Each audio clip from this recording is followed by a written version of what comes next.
Hey, what's up guys? It's Rick with The Digital Divide, and today I want to talk about the X-Men. I'm sure most of you, like me, have been watching the new X-Men 97 show.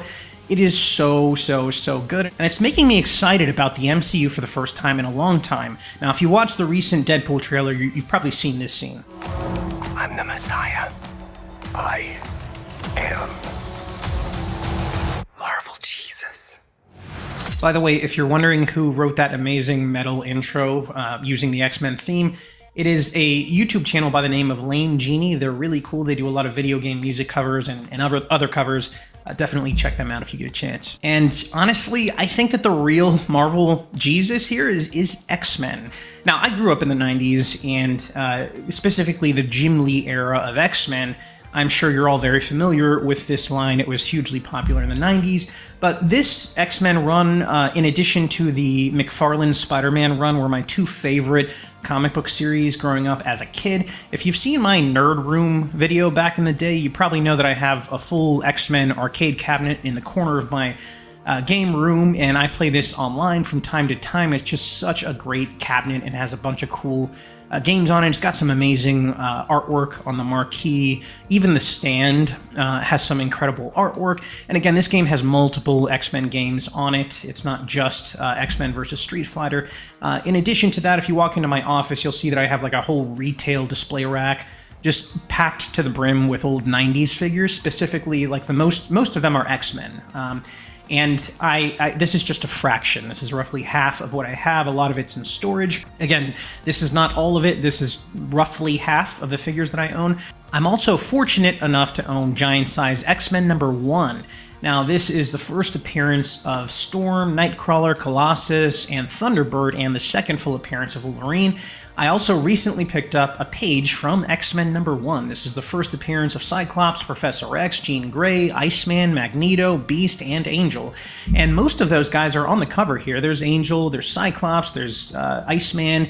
If you flip it around, Magneto is featured prominently in the back here, and then there's a whole team panel on the right where you see pretty much everyone except for Professor X. I think I've established I'm a huge X-Men nerd, so I'm so grateful to have this. And this brings me to X-Men 97. Now, if you're not familiar, the X-Men 97 show is a direct continuation of the X-Men show that came back in the 90s. This series spanned 5 seasons and ran from October of 1992 to September of 1997.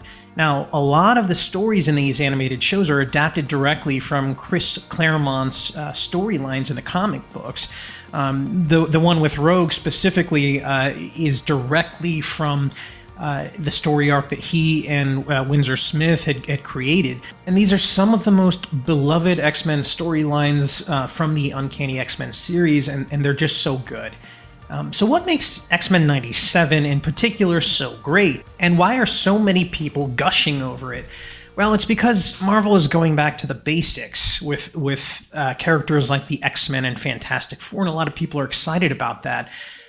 After Endgame, Marvel started introducing a lot of new characters, and it's hard for us to get invested into characters that we didn't grow up reading or collecting.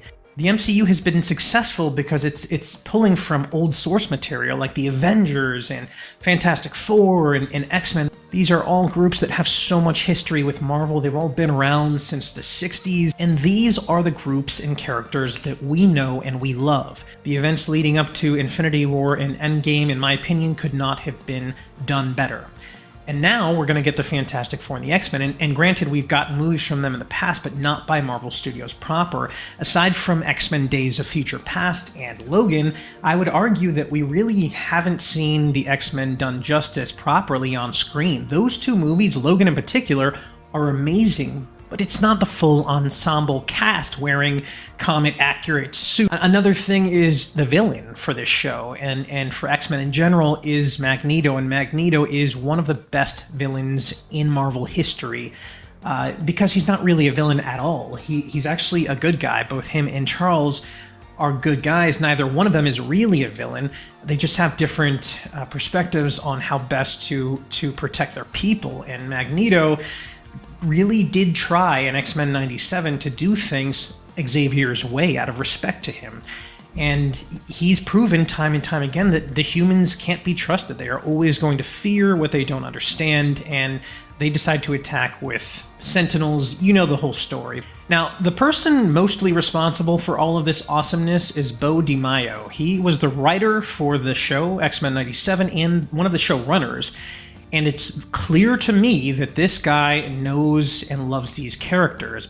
But for reasons that are still unknown, he was fired just weeks before the premiere of this show, and they've never explained to us why he was fired, and that's unfortunate. And I really hope that this is like a James Gunn situation where Marvel realizes that his contributions to the show are far more important. You know, again, I don't know what he did. I don't know why he was fired. Maybe it's something really horrible that is warranted, but until they're ready to come out and tell us, I just think this is a huge loss for the show going forward. Now, that said, Season 2 is already in development. He's already written Season 2, so I expect Season 2 to be just as good as Season 1. Now, spoiler alerts, if you haven't seen Episode 5, go ahead and skip forward about a minute and a half. I'm going to show you a clip that really got me, and this came from Episode 5. I think you're probably familiar if you've seen the show. The animation, the music, the overall production quality and choreography of the action is just incredible.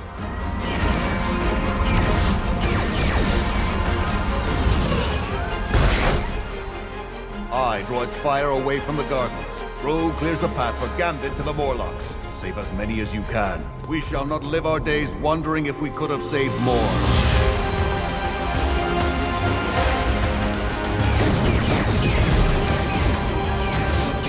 Never much cared for roulette. Then how about we spice up them rules?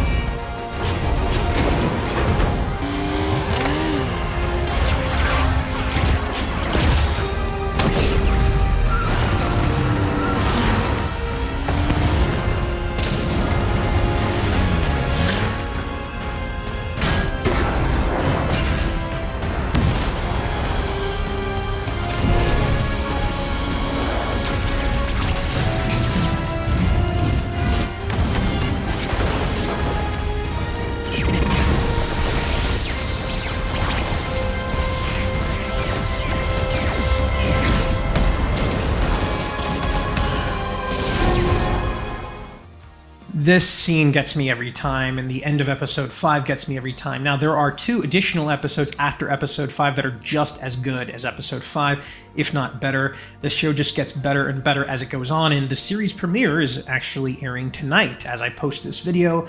I can't wait to see it, and I'm so excited for the future of Marvel between this and Deadpool 3. Now, there's nothing inherently wrong with characters like Ironheart or Miss Marvel, but it's difficult to ask people to care about characters that they have no nostalgia for. I didn't grow up reading Ironheart or Miss Marvel. I'd rather see characters that I love, like Blade, for example, or the Fantastic Four, done properly on screen before you start introducing me to all these new characters that I don't know. And I think Marvel's starting to realize that, and they're course correcting. And that makes me super excited. Well, that's going to do it for me today, guys. Let me know in the comments below what you think, and if you're enjoying the show. As always, thanks for watching.